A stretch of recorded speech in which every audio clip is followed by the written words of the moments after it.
Ever feel like just bombarded, you know? Yeah. Like you're drowning in self-help stuff, every book, every guru. Oh, tell me about it. And you're just looking for that one thing, that roadmap that actually makes sense for you. Right, like enough with the theories already. Exactly.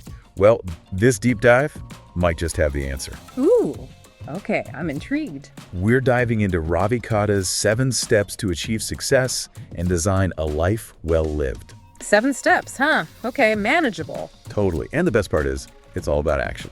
So Let's unpack it. let's unpack it. First up, mindset mastery. Right off the bat, love it. He's all about like cultivating these really positive beliefs as a way to get past challenges, which, okay, sounds good on paper, right? Sure. But what does that actually look like in our everyday lives? I see where you're going with this. Okay, so it's kind of like, imagine your mindset is like software. Okay.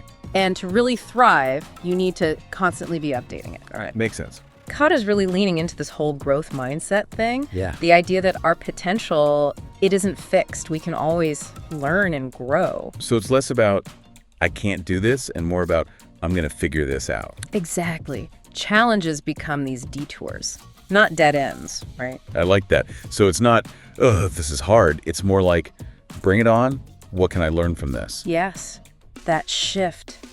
It's subtle, but it's powerful. Think about a time you surprised yourself, like you totally nailed something you thought you never could. Oh, all the time. That's the power of mindset right there. I love it. Okay, next up, character development. Okay.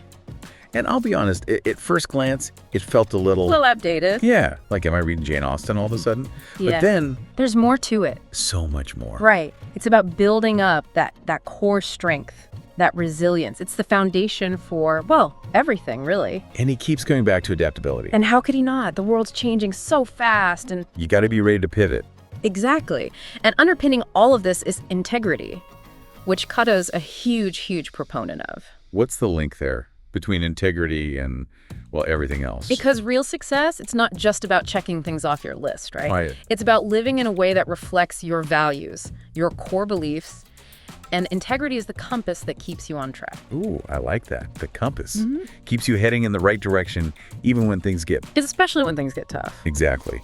Okay, on to the fun stuff, because Katta wants us to set big, hairy, audacious goals. BAGs. Okay, I'll admit that's a new one for me. Right. Is this like just a fancy way of saying dream big? Or is there... Oh, it's bigger than that. This isn't just another goal on your to-do list. It's a bold statement. It's about what you want your life to really represent, your legacy. So how do you know if your BHAG is, well, big enough? If it doesn't scare you at least a little, you're thinking too small. It's about finding that deep down reason, the thing that really lights your fire. Less about a to-do list then, and more about...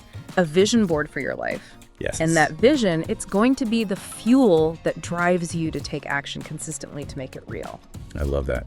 Okay, that makes so much sense. So we got to have the vision, but then we have to act on it. Which leads us to step number 4, which is skill plus habit mastery. This one feels pretty straightforward to me. It's simple, but not easy. Sure.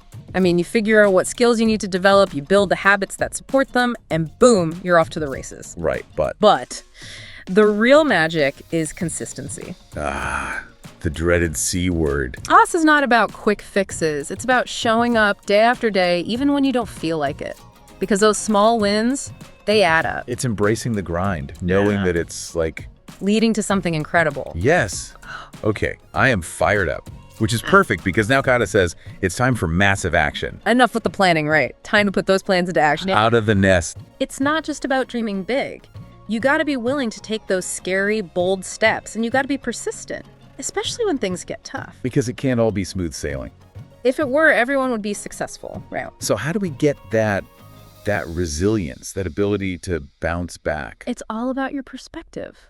Obstacles, they're not failures. They're opportunities. To learn and grow. Yeah. Setbacks, they're part of the journey. Don't let them define you. Love it. Okay, so we've got the right mindset, the habits, we're taking action.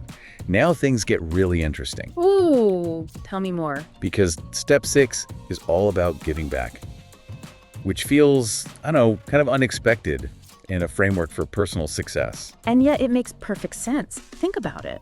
When we focus on making a difference in the world around us, that's when that real deep fulfillment kicks in. It's not just about us. It's like that feeling of being part of something bigger than yourself. Exactly.